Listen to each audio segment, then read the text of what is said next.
Welcome back on your Friday. Friendships are not always easy. We don't have to tell you that. Sometimes it is hard to tell if a rough patch is just a rough patch or if it is a sign of something deeper. Joining us this morning to talk about this, Florence Ann Romano, the author of Build Your Village, shares how to recognize unhealthy patterns and also what to do about those. Thank you so much for joining us. Good morning. Thank you for having me. Good morning to you. How can we tell the difference between a friendship in a temporary slump, as you might call it, or if there's something truly unhealthy? Well, it can be confusing. There's overlap with this. So I like to think of it as green flags versus red flags. And so the green flags, that this is a temporary situation. The energy maybe is low, but the care is still there.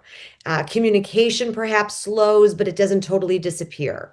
You know that there's life stress happening, whether that's work or family issues. And there's also a history of consistency. So those are all good things that show perhaps this is just a season. But then the red flags that maybe it's a pattern. There's repeated inconsistency, and you always initiate any plans you have or conversations. You feel perhaps anxious or confused, and you're walking on eggshells with them. And these are probably bad signs. And truly, the rule of thumb is that slumps can improve with conversation, but patterns, those defend themselves. What are some signs of what is sometimes called compassion fatigue in friendships? And also, if you could briefly summarize what is compassion fatigue and how it affects us. You're probably just thinking, aren't we just all just tired? Isn't that just what it is? But burnout, this is the burnout that no one talks about. We hear about burnout often, but this sneaks up on you because close friendships can unintentionally and quietly drain you sometimes, deplete you, especially when a friend is going through crisis. Think about a divorce or a death in the family. And this is where boundaries come into the conversation. And one of my favorite things someone has said about boundaries is it's actually you fighting for the relationship instead of abandoning it. So it's putting your oxygen mask on first in order to be able to help others.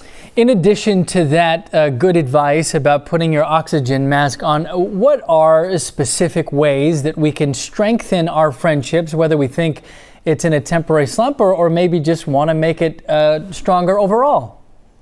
Well, going through friendship, it's not always about cocktails and giggles, let's be honest. It's about the mess that happens in life. And you have to ask yourself, is this person going to be able to walk next to me through it, whatever the it is in life? And that's what doing life together is really about. It's about being a ride or die in situations that are inconvenient. Generally, that's friendship, not convenience. It's inconvenient. So if you can challenge yourself to really evaluate whether or not you can show up in those moments, then that's going to tell you something about the current strength of your relationships, and not just how you show up for others, but also how they're showing up for you. I like that. You talked about setting boundaries earlier. What does it look like to set boundaries without unintentionally burning bridges? Yeah, well, communication is key at everything in life. And I always say that you can say what you mean without saying it mean. Delivery and energy, that's everything, really, when it comes down to it. And you can have conviction, but you can lace that with compassion.